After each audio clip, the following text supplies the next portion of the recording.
tarde a todos. Sejam bem-vindos, né? Tão gostoso todas as quarta-feiras, passa tão rápido, né? Todas as quarta-feiras, domingo, daqui a pouco já é quarta-feira e nós estamos aqui juntos, né? É assim mesmo, a gente tem que vir mesmo pra gente estudar, né? Pra melhorar, fazer reforma íntima, né? Pra se tornar um mundo melhor, né?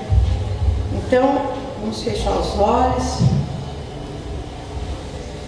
Vamos agradecer a presença de Jesus entre nós e rogar a Ele que envie os bons espíritos para nos auxiliar nesta tarde, colocando no nosso coração o amor, o perdão, a indulgência, a paciência, a caridade conosco mesmo, com todos aqueles que nos rodeiam. E a fé e a esperança, Senhor. Que nesta tarde, Senhor, possamos ter o Teu amparo, a Tua proteção, para agravar os Seus ensinamentos no nosso coração. E a hora que sairmos daqui, possamos levar para os nossos lares, aonde estivermos, o Teu exemplo de amor. Que a Tua luz, Senhor, possa ser estendida em todos os lares, principalmente nos nossos familiares, nos locais nossos de trabalho, a todos aqueles que encontram doentes, a todos que não puderam estar conosco, nossos amigos do caminho. Que Jesus nos abençoe sempre, Senhor. E que nesta tarde possamos ouvir da nossa amiga Silene os Teus ensinamentos de amor. Que assim seja. Graças a Deus.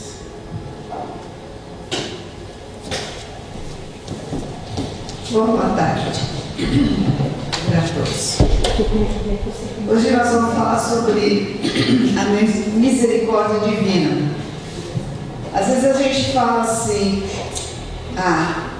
só a nossa casa que é vou ter proteção, que não vale, não é isso não.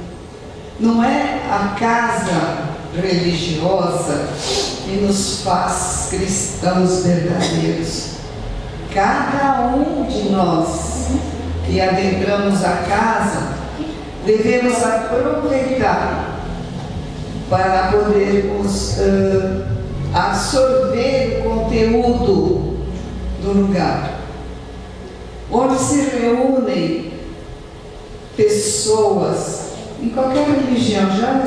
Já tive a oportunidade de estudar muitos livros, e agora eu vou contar para vocês o que aconteceu na igreja da Sé, na praça, lá em Salvador. Um caso que aconteceu com o Divaldo Pereira Franco. Então, a gente vai ver que o país tem o seu anjo da guarda.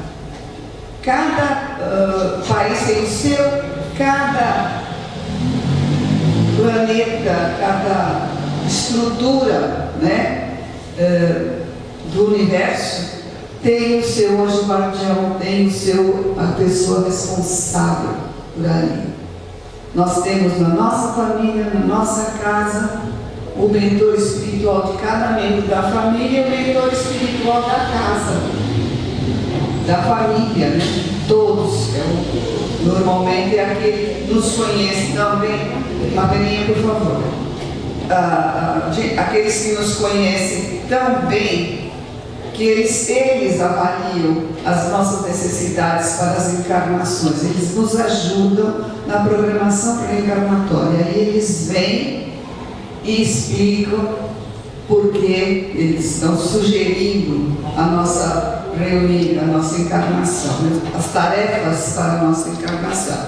Cada encarnação é vamos dizer assim, uma página de um livro, que é um livro, vamos dizer que é a nossa vida. Então, cada encarnação é uma página da nossa vida imortal. Então, todas elas têm um objetivo.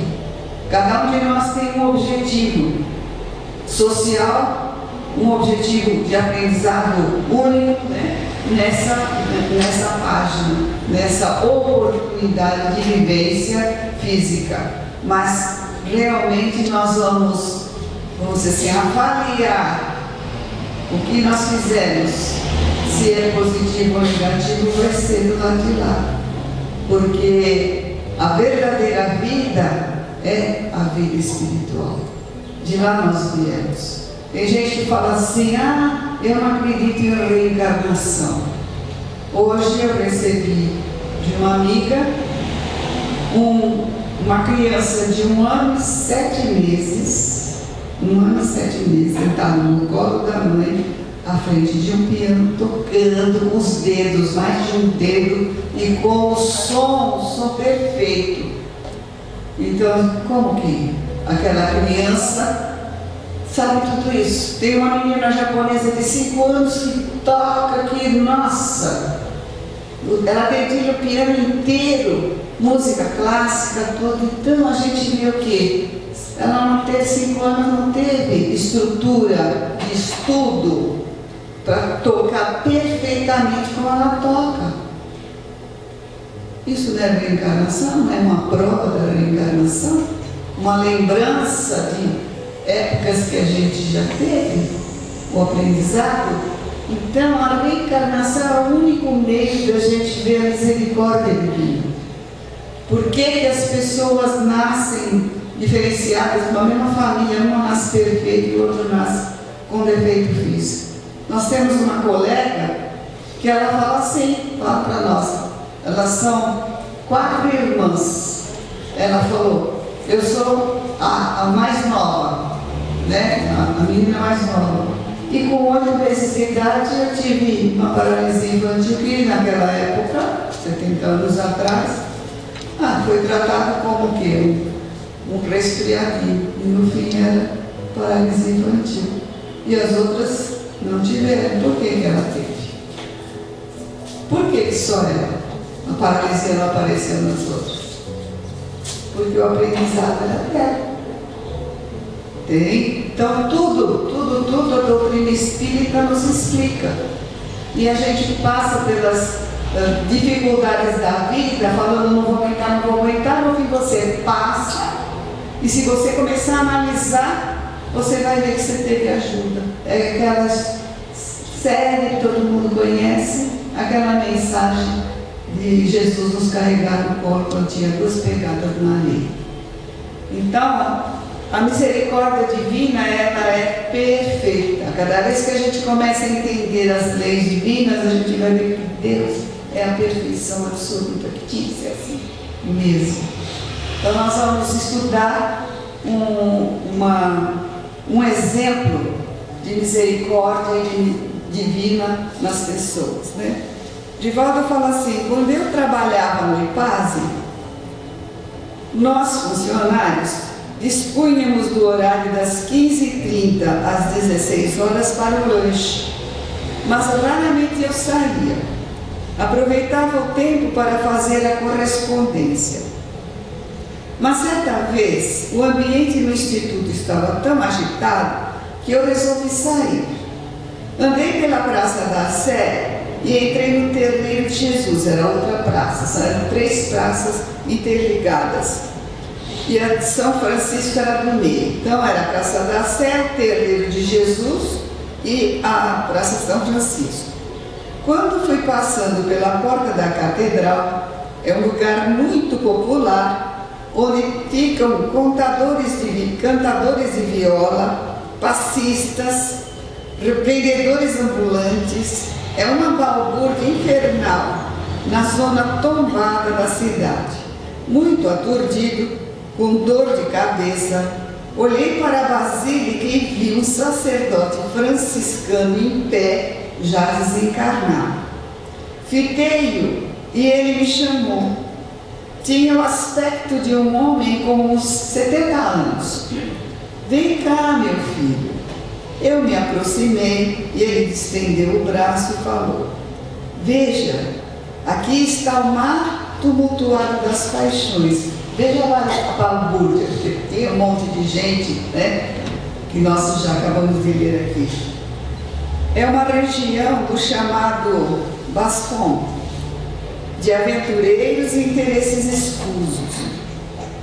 Observe ali os vendedores de ilusão, prosseguiu ele, as almas atormentadas. Uns negociam o corpo, outros vendem a própria vida. A aventura, o jogo, os punguistas, tudo o que o mundo tem no seu lado mais infeliz está presente. Este é o mundo. Agora venha comigo, entremos na igreja. Cheguei à porta da catedral, voltei para dentro e ele continuou: olhe o que aí está e esqueça do mundo que colocaram aqui dentro. A catedral tem paredes com pinturas de ouro, muita obra de arte e muito poder. Esqueça o que as mãos do mundo puseram aqui. Quer dizer, ele não presta atenção naquela riqueza toda que estava lá, né? Mas ouça o silêncio da fé, enquanto lá fora está a algazarra da perdição. Eu fiquei bem à porta, olhei para dentro do santuário e para fora o mundo agitado. O espírito estava com a razão. O franciscano prosseguiu explicando: venha comigo, isto aqui é uma ilha que Deus colocou no mar das paixões humanas para diminuir os conflitos das criaturas. E o Senhor, o que faz? Perguntei. Ele disse: depois que eu morri, pedi a Deus a felicidade de me dedicar a resgatar almas que estão sendo afogadas no mar das paixões. A minha tarefa é ficar aqui, à porta da catedral, para inspirar e resgatar aqueles que estão no claro escuro do faz não faz, antes do compromisso negativo. Venha ver. Indicou-me uma senhora ajoelhada, chorando muito, orando e debatendo-se na dor íntima. Ele explicou-me: esta alma estava caminhando para o bordel. Ela passou por aqui, já estava contratada por um cliente. E quando viu a igreja, imediatamente teve um conflito, porque ela ia em busca de aventura, estava dominada pelo vício. Nesse ligeiro conflito, eu me acerquei e a abracei, falando-lhe ao ouvido: você tem o direito de jogar fora a sua vida, mas tem o dever de salvar-se. A opção é treva ou luz. Entre, minha filha, por um pouco, depois faça o que quiser. Ela hesitou e eu a inspirei mais: entre. Ela não ouviu a minha voz, porque o mecanismo de captação varia de acordo com o estado evolutivo de cada um. Porém, sentiu-me. Perguntei-lhe: como é que ela lhe ouviu? Aí ele respondeu: chegou à mente dela uma saudade, uma nostalgia do tempo em que frequentava a igreja, uma melancolia enorme, e deu-se conta de como se via afastada de Deus. Começou a rememorar que no tempo em que participava da vida da igreja, era uma moça sadia, tinha muito conflito de fé, mas não se havia entregue ainda à dissolução. De repente, a angústia fez-se mais forte e ela lembrou-se da mãe, que lhe havia dado tantos conselhos. Nesse momento, a mãezinha chegou e me ajudou a introduzi-la na igreja. Ela entrou e começou a sentir vergonha do seu estado. Ajoelhou-se e está fazendo a sua confissão à própria consciência. Agora, você veja como nós podemos agir junto àqueles que se abrem a porta da alma para Deus. Aproximou-se dela e começou a aplicar-lhe passes. Eu via como se fosse um fruto que se cortasse e fossem caindo as cascas. São fluidos, esclareceu-me ele, em que ela está envolvida. Não iremos fazer o trabalho total, porque senão ela desmaiaria. Ela está sustentada por essas vibrações. A mente elabora, cria uma psicosfera que vai envolvendo e se tornando cada vez mais grosseira em volta. Por isso começamos o trabalho de dentro para fora e vamos intuindo para que a pessoa mude também no mesmo sentido.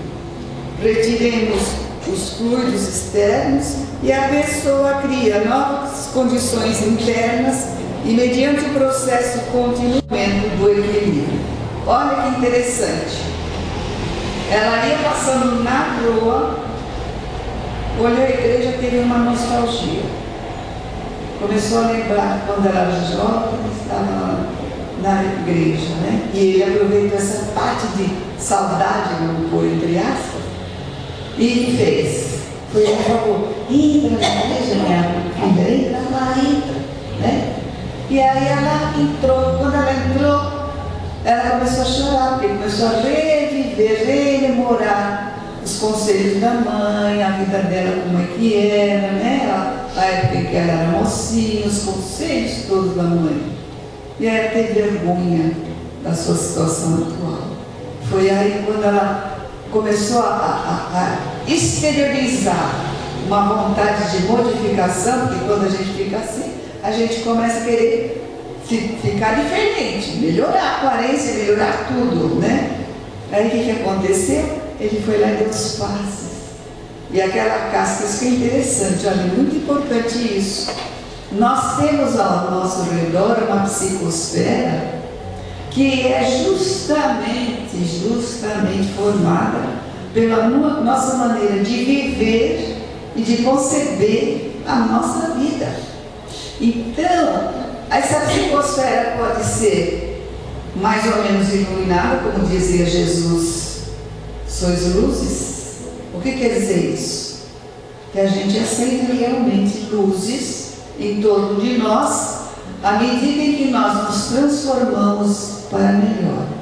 Amadurecemos as virtudes da indulgência, da paciência, né, do perdão, da alegria de viver, da solidariedade, da caridade. Então isso vai acendendo luzes em torno de nós, dessa psicosfera. E tem o lado positivo, que é esse, que a moça podia escolher, né? Ela entra ali para você escolhe o que você quer. E tem o lado negativo, que você não adianta, você não muda nada, então eles não podem fazer nada. Por quê? Porque na hora que ele ia dar o passo, o que ia acontecer? Ia bater naquela psicosfera e ia voltar. As energias iam ser, né? Vamos dizer assim, dissipadas, não iam aproveitar, não iam ser projetadas, como aconteceu com essa moça, né? Então, olha que aprendizado para a gente analisar o que nós estamos fazendo na nossa vida. Bom, o sacerdote continuou a aplicar o passe e ela dobrou sobre si mesma e ali cochilou, sentindo-se exausta. Ele aduziu: ela ficará aí por um pouco. Vai se beneficiar da psicosfera ambiente.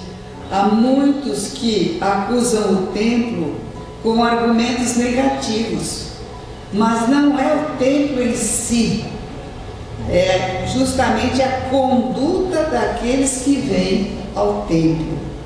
Temos a considerar que aqui vem muita gente honesta, verdadeiramente cristã, afervorada, e isso cria uma atmosfera psíquica positiva. Deus não ouve a religião ou o religioso, mas a alma sedenta. Vamos ver aquela anciãzinha. Estava mostrando agora uma outra pessoa, uma senhora, uma velhinha que cochilava.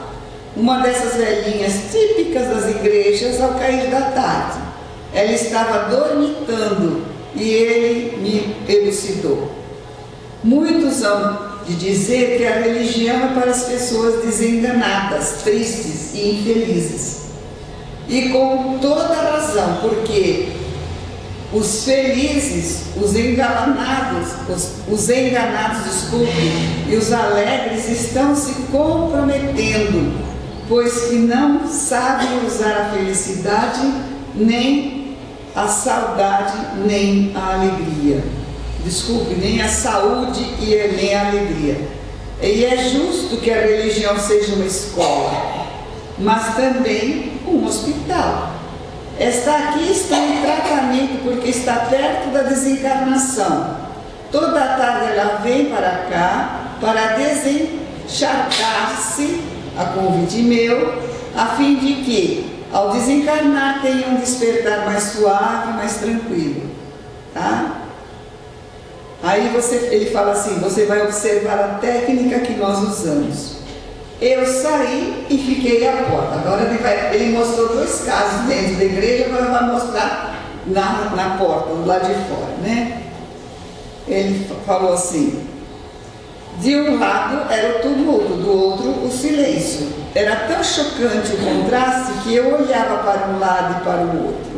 O movimento de entidades de vários tipos, entrando e saindo da igreja, era grande. Isto vai passando um rapaz com problemas de sexo, um rapaz atormentado que era frequentador daquela religião. Foi seguindo e atrás vinha um acompanhante, um conquistador. Quando passou em frente da igreja, o doente da alma se benzeu automaticamente, fez o sinal da cruz, né? O frade aproximou-se dele, abraçou-o e foi andando ao seu lado.